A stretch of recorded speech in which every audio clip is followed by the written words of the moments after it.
Welcome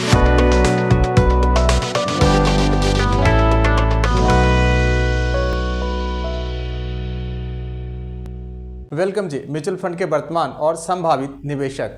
आज चर्चा करेंगे एक ऐसे फंड की जो कि कम रिस्क में कमाई कराता है आपको। जी, आप समझ गए होंगे म्यूचुअल फंड में ऐसे fund arbitrage fund, liquid fund, debt fund, इस तरह के फंड होते हैं। आज एक एनएफओ भी साथ में चर्चा करते चलेंगे जो कि मोतीलाल ओसवाल लेके आए हैं, जो कि 19 तारीख को ये खत्म होने वाला है। और ये आर्बिट्राज फंड है तो आपको कम रिस्क में कमाई कराएगा। सर कैसे कराएगा वो भी बताऊंगा। और आर्बिट्राज फंड क्या होता है इसके लिए मैंने एक डेडिकेटेड वीडियो कर रखा है जिसका लिंक ऊपर चल रहा है। सर आप इस पर क्लिक करके देख सकते हैं कि आर्बिट्राज फिलॉसफी आखिर है क्या। बट आर्बिट्राज फिलॉसफी में एक चीज़ अच्छा रहता है कि टैक्स आपका बचता है। अगर सेम पैसा अगर एफडी में करते हैं सर तो आपका पैसा टैक्स के रूप में ज़्यादा कटता है। अगर आपका टैक्स स्लैब 30% है तो 30% डेबिट होता है। अगर आप डेट फंड में चाहते हैं तो सर डेट फंड में भी आपको स्लैब के अकॉर्डिंग, इनकम के अकॉर्डिंग आपका कटता है। बट अगर आर्बिट्राज में अगर जो कमाई आप करते हैं यहाँ पे आपको मात्र LTCGB लगता है तो कितना 12.5% लगता है। उसका क्या इम्पैक्ट आता है वो भी आपको इसमें बताने वाला हूँ। और आपके लिए एक अच्छा विकल्प हो सकता है अगर जैसा कि अभी मार्केट वॉलेटाइल चल रहा है, एक दिन मार्केट ऊपर जाता है, दूसरे दिन नीचे आता है। आज का सीन आपको पता है। तो ऐसे में आपने कुछ पैसा अगर रखा हुआ है कि जैसे ही मार्केट नीचे आएगा मैं लंप सम में लगाऊंगा, तो इस पैसे को बजाय कि आप सेविंग अकाउंट में रखें, आप 6 महीना, साल भर इस तरह के पैसे को आप आर्बिट्राज फंड में रख सकते हैं। मोतीलाल ओसवाल को भी आप सोच सकते हैं। पहले इसकी जानकारी ले लीजिए, और जानकारी तो दूंगा तब। अगर आपने अब तक मेरे चैनल को सब्सक्राइब नहीं किया है तो कर लीजिए, मैं आपको ये जानकारी अब देता हूँ। Sir Motilal Oswal arbitrage fund लेके हैं। आर्बिट्राज का सिंपल सा मतलब है कि साइमल्टेनियस बाइंग करेंगे 2 डिफरेंट प्लेसेस पे, 2 डिफरेंट एक्सचेंज पे या मार्केट प्लेटफॉर्म पे। एक ही सामान के रेट में जो गैप होगा उसका फायदा उठाएंगे। इस वजह से ये मिनिमम रिस्क की बिजनेस कहलाता है, जिसका कि मैंने एग्जांपल बिगनर्स वीडियो में डाल रखा है कि एक पेन अगर सपोज करिए ऑनलाइन पे 30 रुपए का बिक रहा है, ऑफलाइन में 25 रुपए का बिक रहा है, तो कोई होशियार आदमी होगा तो वो 5 रुपए का जो स्प्रेड है, जो डिफरेंस है, उसको कैच कर सकता है, रिस्क फ्री है वो।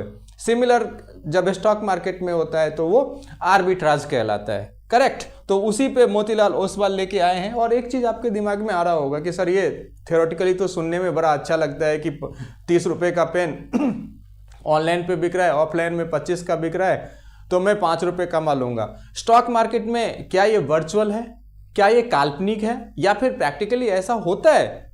सर होता है, ऐसा काल्पनिक नहीं है। क्यों, कैसे, ये तो बाद में बताऊंगा। मैं आपको डेटा ही दिखा देता हूं। मोतीलाल ओसवाल ने रिसर्च करके ये डेटा प्रोड्यूस किया है, मैं आपको इंटरप्रीट कर देता हूं। देखें जी, सर ने स्प्रेड दिखाया। अब आर्बिट्राज स्प्रेड बेसिकली यही होता है कि 2 मार्केट, सपोज करिए कोई स्टॉक है, कोई भी टाटा बिरला, अदानी, अंबानी, कुछ भी ले लीजिए सर। कोई स्टॉक है जो कि आज लेट से 10 रुपये पे ट्रेड कर रहा है, 12 रुपये पे ट्रेड कर रहा है, ठीक है ना, उसका स्टॉक प्राइस 12 रुपये है सपोज करिए। और मर्जर और एक्विजिशन के मर्जर और एक्विजिशन के बाद अगर वो 14 रुपये का हो जाए तो 2 रुपये का ये difference, that difference is called arbitrage spread. तो इस तरह के स्प्रेड का सर आंकड़ा प्रोड्यूस करता हूं सबसे पहले, फिर आपको आगे की कहानी बताऊंगा।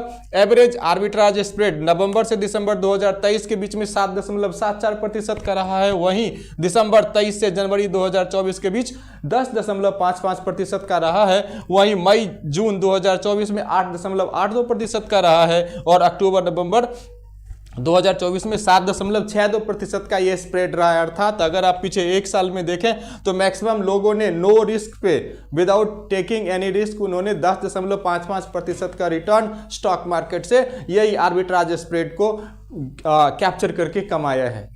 तो ये आंकड़े मैंने अभी मोतीलाल ओसवाल के सौजन्य से आपको दिखाया सर। अब एक चीज़ बताऊं टैक्स इम्प्लीकेशन की। अगर कोई आदमी कहेगा ना कि जैसे मैंने आपको बताया कि सर आपका मन करता है कि मैं भी लंप सम में पैसा लगाऊं और म्यूचुअल फंड में कमाऊं, लेकिन आप इंतजार कर रहे हैं कि कब मार्केट और गिरेगा और मैं पैसा लगाऊं, तो ऐसे पैसे को अगर आप लेट से डेट फंड में रख देते हो या बैंक की एफडी में डाल देते हो, और उसके जगह पे कोई आदमी ऐसा है कि उस पैसे को आर्बिट्राज फंड में डाल देता है, तो दोनों को एट फाइनली हाथ में क्या मिलेगा 1 साल के बाद। आओ जी दिखाता हूँ। सपोज करिए 1 लाख रुपए की रकम है, एक भाई साहब है, मैं बी उनका नाम रख देता हूँ, जिन्होंने कि 1 लाख रुपए सर डेट फंड या एफडी में लगा दिया। एक ए भाई साहब है जिन्होंने कि उसी 1 लाख को आर्बिट्राज फंड में लगा दिया। 1 साल के बाद क्या हुआ, 7.5% का रिटर्न बनता है। 1 साल के बाद आर्बिट्राज में भी 1,07,641 बना और वहीं एफडी या डेट में भी 1,07,641 बन गए सर। अब टैक्स का खेल देखो, एलटीसीजी आ गया sir, long term capital gain tax बनता है 12.5, और यहाँ पे सर एफडी या डेट फंड में लगा है तो आपका ये जो इंटरेस्ट पोर्शन है वो कैलकुलेट इनकम में ऐड हो जाता है। हैंसफोर्थ आपको लगेगा एट द रेट ऑफ 30%।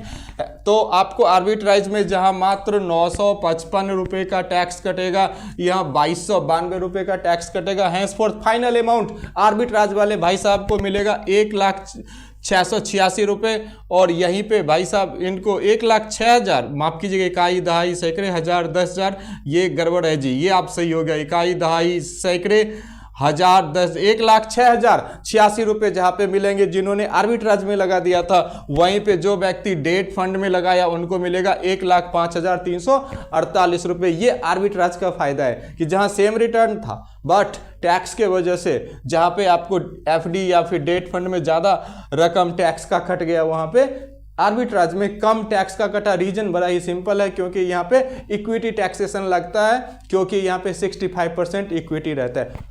रुकिए, इक्विटी टैक्सेशन 65% रहता है तो थोड़ा सा इसकी अपेक्षा यहाँ पे रिस्क ज़्यादा होगा। ये भी आपको नोट करा देता हूँ, क्योंकि दोनों पहलू दिखाऊंगा। खाली गुणगान करना अपना काम नहीं है। एनआईएसएम सर्टिफाइड होने की वजह से मैं सबसे पहले आपका काउंसलर हूँ, एजेंट नहीं किसी का। करेक्ट।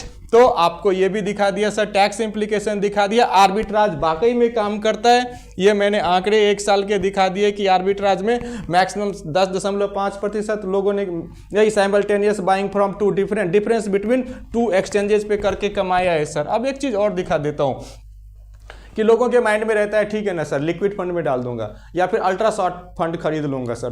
तो आपको ये भी दिखाता हूं कि अल्ट्रा शॉर्ट फंड और लिक्विड फंड दोनों को आउट परफॉर्म किया है किसने, आर्बिट्राज फंड ने। कैसे, ये देखो जी, रिटर्न जनवरी 2024, मई 2024 और अक्टूबर 2024। आर्बिट्राज फंड ने 8.88% का रिटर्न जनवरी में बुक किया था 2024 में, मई में 6% का और अक्टूबर में 6.5% का बुक किया। वहीं पे लिक्विड फंड ने 5% का रिटर्न जनवरी में बुक किया, 4.8% का रिटर्न मई में बुक किया, वहीं 5.5% का रिटर्न इन्होंने बनाया अक्टूबर में। अल्ट्रा शॉर्ट फंड ने मात्र 4.5% का रिटर्न जनवरी में बनाया है, मई में 4.5% का और अक्टूबर में 5.1% का ही रिटर्न बनाया है। Henceforth if you are thinking about short duration parking of your fund, arbitrage should to be a better opportunity, but you must know that 65% equity exposure is there, but it is arbitrage fund, so you can think of it once. You should go through absolutely what its scheme information document saying, what scheme additional information document saying, and then you can invest in this kind of arbitrage fund at your own risk. Thank you so much.